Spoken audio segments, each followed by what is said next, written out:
નથી। બનાસકાંઠાના કાંકરેજ તાલુકામાં 40 થી 50 લોકો ફસાયા છે। જે માહિતી મળી રહી છે તો ટોટાણા ગામે 40 થી 50 લોકો પાણીમાં ફસાયા છે। બનાસકાંઠામાં જે પ્રકારે વરસાદી માહોલ જોવા મળી રહ્યો છે, કાંકરેજ તાલુકામાં 40 થી 50 લોકો આ વરસાદના કારણે ફસાયા છે અને ટોટાણા ગામે 40 થી 50 લોકો પાણીમાં ફસાયા છે। તો બનાસકાંઠામાં જે પ્રકારે વિહામણી સ્થિતિ જોવા મળી રહી છે। आज अंगे अमरी साथे जोड़ाया छे जे त्यां फसायेला व्यक्ति छे, तेमनुं नाम छे रामभाई।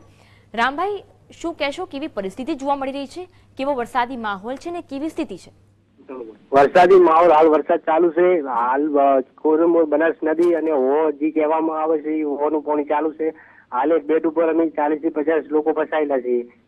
तंत्र द्वारा कोई मदद मળી નથી। हाल કેટલા સમયથી આપ ફસાયેલા છો? અમે લગભગ 3 કલાકથી વધુ પાણી આવે છે। 3 કલાકથી વધુ ફસાયેલા છે। આપની સાથે કેટલા લોકો છે ફસાયેલા? અમારી સાથે 40 થી 50 લોકો છે ફસાયેલા। અને કેવી પરિસ્થિતિ જોવા મળી રહી છે? આપને કોનો સંપર્ક કરવાની કોશિશ કરી છે? નહીં, હાલ અમે લગભગ અમારા બનાસકાંઠા જિલ્લાના મંત્રી શ્રી ને બધે સંપર્ક કરવાની કોશિશ કરી છે। કોઈ તંત્ર દ્વારા સુવિધા નથી મળી, સગવડ નથી મળી। જ્યારે આપણે સંપર્ક કરવાની કોશિશ કરી, કેવો રિસ્પોન્સ મળ્યો આપને? રિસ્પોન્સ મળ્યો કે સવારે સગવડ કરી શકીએ અમે। જી, અને હાલની પરિસ્થિતિ કેવી જોવા મળી રહી છે ત્યાં?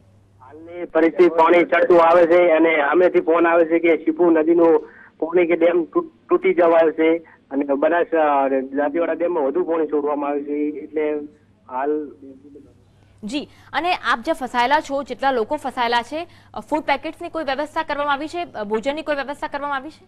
નહીં, કોઈ પણ વ્યવસ્થા કરવામાં નથી આવી હાલ તંત્ર દ્વારા। જી, ધન્યવાદ અમારી સાથે જોડાવા બદલ। તો પૂરમાં ફસાયેલા લોકોનો સંપર્ક થયો, જે પ્રકારે સ્થિતિ એમને વર્ણવી કે જે લોકો ફસાયા છે અને તંત્ર દ્વારા કોઈ મદદ પહોંચાડવામાં નથી આવી। તંત્રની કોન્ટેક્ટ કરવાનો ઘણો કોશિશ કરી છે, પરંતુ તંત્ર દ્વારા કોઈ પ્રકારની મદદ કરવામાં નથી આવી અને ત્યાં પરિસ્થિતિ ખૂબ જ વિકટ જોવા મળી।